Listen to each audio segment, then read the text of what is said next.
Come back to the United States and go specifically now to the state of Texas. Tough situation there all week now, and it continues into the weekend.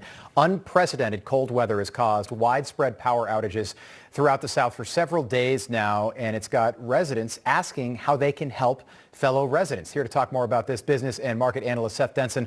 Welcome back into Wake Up America. Seth, somebody ultimately is going to have to answer for this. 200,000 people still without electricity in the state of Texas. I know you're in Dallas. 13 million people right now are being told to boil their water by Governor Greg Abbott. So I know it's tough to point the finger at one person or one group, but somebody's going to have to answer for this. Well, that's right. So listen, leaders are leaders for a reason, and they're going to have to answer for the situation that Texans find themselves in. And by the way, this is going to trickle beyond Texas.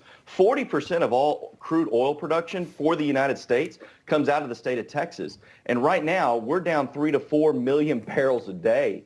That's going to impact Americans across the board, whether it be gas prices or energy prices there. So, yes, again, I think that Texans are going to look to our leaders. Governor Abbott's going to have to come out and give pretty good understanding. There's going to need to be some significant investigations here. And I think even, Senator Ted Cruz probably put himself in a really precarious position.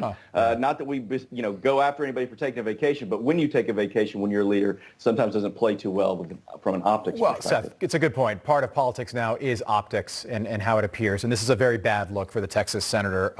You guys had a very serious storm in the state back in 2011. It was a winter storm, probably not as bad as what you're dealing with right now. But I'll tell you what, in the state of Florida after Hurricane Andrew in 1992, the state, Republicans and Democrats, were bipartisan in changing the building codes. And that's why the state has done so well with any hurricane that's hit the state after 1992. Why didn't Texas do the same thing with winterizing their grid after that storm in 2011?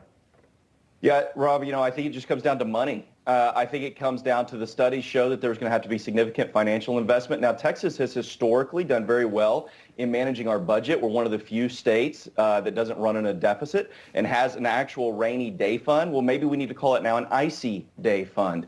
And we need to use some of those dollars to reinvest in our infrastructure. And listen, Texas is going to find themselves in a bad position too, as many outside of the state businesses are looking to Texas. We've been the shiny city on a hill, so to speak, or maybe state on a hill.